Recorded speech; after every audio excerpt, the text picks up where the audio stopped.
Hi, I'm Anton, and in this video I'm going to show you how to cheaply and easily fix throttle and clutch cables of your motorbike. With a little bit of preparation, you can even do it on the side of a road. So let's get started. Now, irrespective if it's a clutch, throttle or choke cable, all cables will have on both ends a means to easily secure the cable. A cable that you buy normally have a molded lead end. This makes it very easy for manufacturing. If you go to a cable shop and they make you a custom cable, you will normally note that they put a copper end at each end of a cable which they solder on. You can actually buy these ends and keep them. However, if you don't have one or can't find one at a cable shop, I'm going to show you how to make one, and I'm going to show you how to make an emergency repair on the road. To make the copper end, I'm going to use one of the shafts of a plug. If you don't have the round plugs in your country, you can use the front end of a flat plug and only make half of the end. I'll explain later. However, I'll also show you later in the video how to make an end from a ferrule that you can buy from hardware stores or fishing tackle shops. You can also use just a copper rod or an aluminum rod. However, if you do use the plug, make sure that it is a solid plug and not one that has crosses cut into it.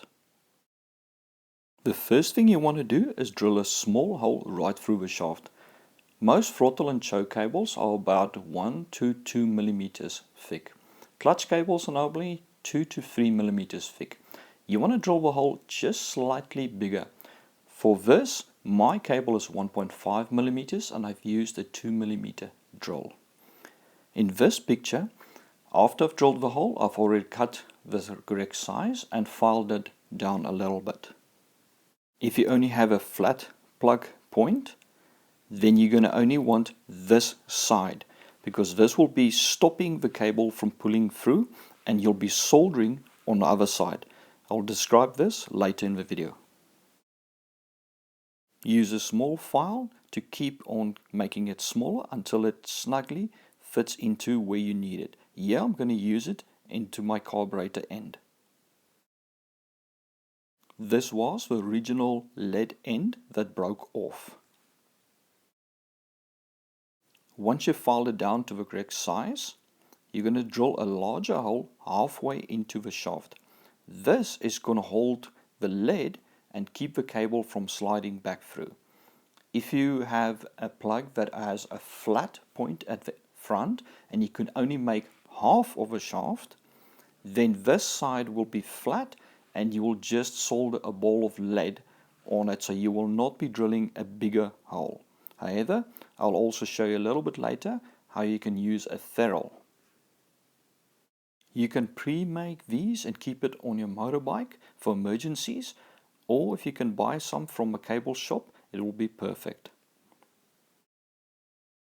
Now put your cable through. Make sure that all nuts and washers that needs to be attached is already attached. This is a ferrule that is available from most hardware stores as well as fishing tackle shops. You can use it as emergency repair on the road to secure the end, or you can actually use it to make an end for the cable as well. Just crimp a ferrule at the end of the cable to make sure that the cable can't slide through. You need to crimp it very tightly. Normally I use pliers and flatten the whole ferrule, then use a side cutter to lightly indent one or two spots. You may need to cut the ferrule in half to make sure that it still fits. You can always use a ferrule as the end point. Drill a small hole in the one side for the cable to go through and a bigger hole on the other side for the ferrule that you're going to crimp on the end of the cable to go through. The ferrule that you crimp on the cable must not be able to go through the smaller hole.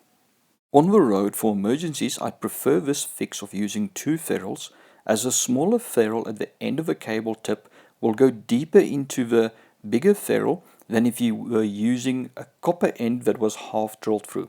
meaning you have more of the end ferrule to secure the cable so it won't pull through as easily.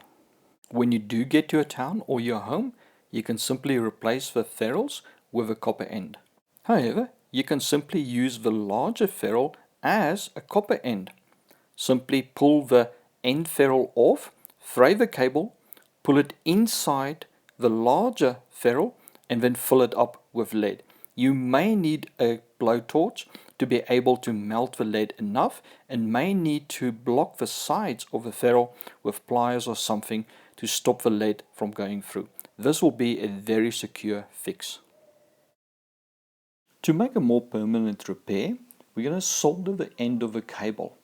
Use a small plier and fray the tip of the cable so that we can form a small ball. Do not use a side cutter as it tends to damage the cable and it often breaks. If you do not fray the end of a cable but simply solder it in place, it will pull through. This happened to me from a cable I had made at a cable repair shop. Now put a small amount of lead on the tip of a cable. I just use normal lead that you can find at any radio shop. You need about a 40 watt at minimum soldering iron to do this job. Now gently pull the cable down into the bigger hole and then fill the whole top up with lead. Make sure the lead goes in as deep as it can. With a small soldering iron it may be difficult. I don't recommend you use a gas torch as often it overheats the cable, which makes it brittle, and it often breaks off right at the cable end. Now take a small file and round the top off again so that it will be smooth and fit into the place that you need, such as in my case, my carburetor. It does help if you have a vise to hold it, but you can also use pliers to hold it tight. And this is the finished product, made from an electric socket. The top is the larger hole that's now filled with lead, keeping the frayed end of the cable secured. Make sure that it still nicely fits into the space that you're going to use it for. I normally put a small amount of grease on the end just to make it slide easier. On long trips, you don't need to take full clutch and throttle cables with the outer housings that take up a lot of space. You only need to take new inner cables, as the outer cable is normally perfect even if the inner broke. Secure one end of a cable. I suggest the one that is at the lever or throttle, then leave the other end unsecured. You can put a small amount of insulation tape or masking tape at the end just to make sure that it doesn't fray. Curl it up and put it in a small plastic bag. If your cable does break on the road, simply pull the old inner out, leaving the outer of the cable attached. This means you don't need to strip the bike fully. Then simply push the new inner cable into the outer housing, secure the end that was an open end cable, and your bike is repaired. On the road for emergency, you may want to use a ferrule to secure the tip of a cable. When you do get to a town, look for an electronic shop or somewhere where you can borrow a soldering iron and just solder the tip of a cable to make it more secure.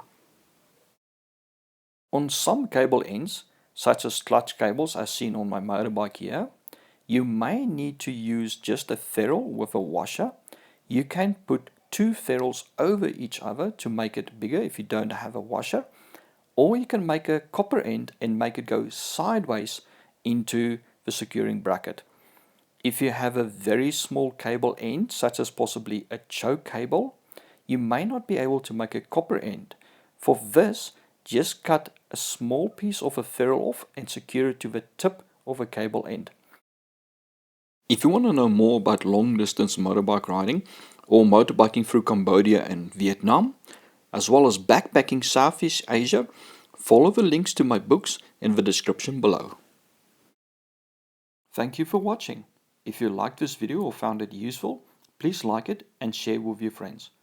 Also, subscribe to my channel and click the bell notification icon so that you can be notified of videos as I release them.